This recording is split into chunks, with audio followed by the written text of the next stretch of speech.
Alors on va mettre le curseur texte dans le bloc et on va paramétrer l'aspect de la table des matières. Donc, premièrement, on va peut-être faire le titre de la table des matières.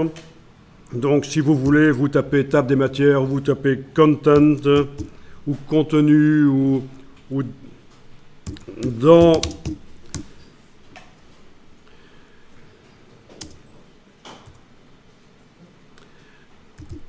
dans cette édition ou un truc comme ça, peu importe. Tant qu'on y est, on va taper les trois petits points qui vont suivre. C'est bien sûr Alt point. C'est un caractère à part entière, les trois petits points. Alt point, ça vous fait les trois points de suspension.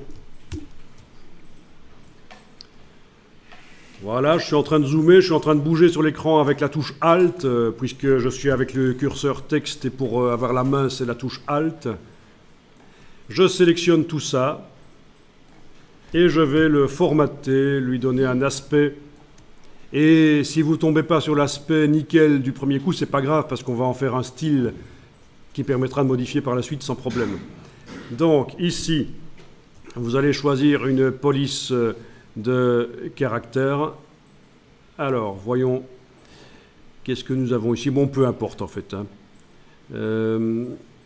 Enfin si, ça a de l'importance parce que dans mon cas, j'ai une lettre accentuée et toutes les polices ne sont pas prévues pour écrire du français avec des accents sur les lettres. Donc il y a certaines polices qui ne sont faites que uniquement pour l'anglais et donc ça posera des problèmes. Bon, peu importe, hein, j'ai choisi dans un premier temps cette police-là, j'agrandis ici.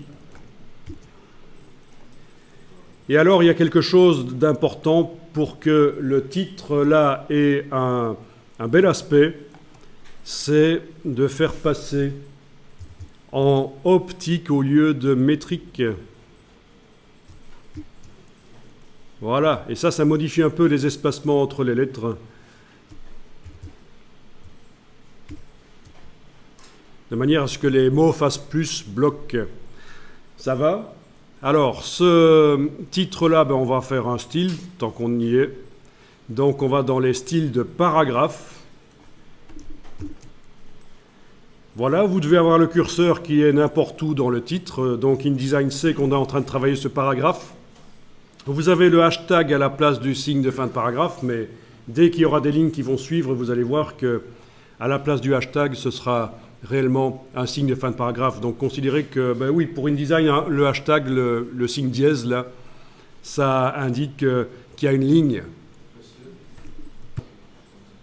Donc, dans la version anglaise, menu Type, Paragraph Styles, on a le curseur qui clignote ici, on va dans le menu de la palette ici, on va demander nouveau style de paragraphe, et on va indiquer TDM, table des matières, c'est le nom,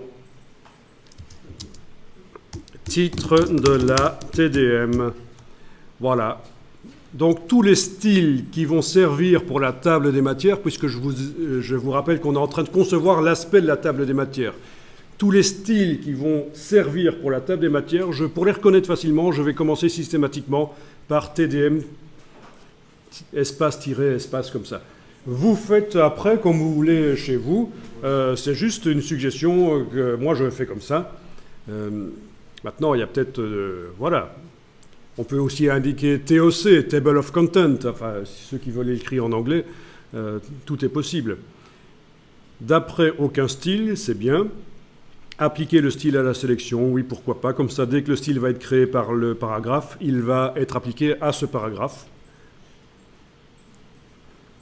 Vous cliquez sur OK.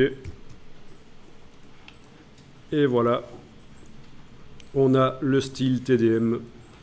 Alors, dans la palette paragraphe, style de paragraphe. Dans la palette style de paragraphe, il est possible de faire des dossiers. Quand vous avez beaucoup de styles de paragraphes dans un document, ils peuvent être réunis par dossier. Mais là, on va s'en sortir, je pense. C'est un petit document. Ça va aller. Enregistrer le document toujours de temps en temps, c'est toujours mieux. Sous un autre nom, comme ça vous gardez la progression.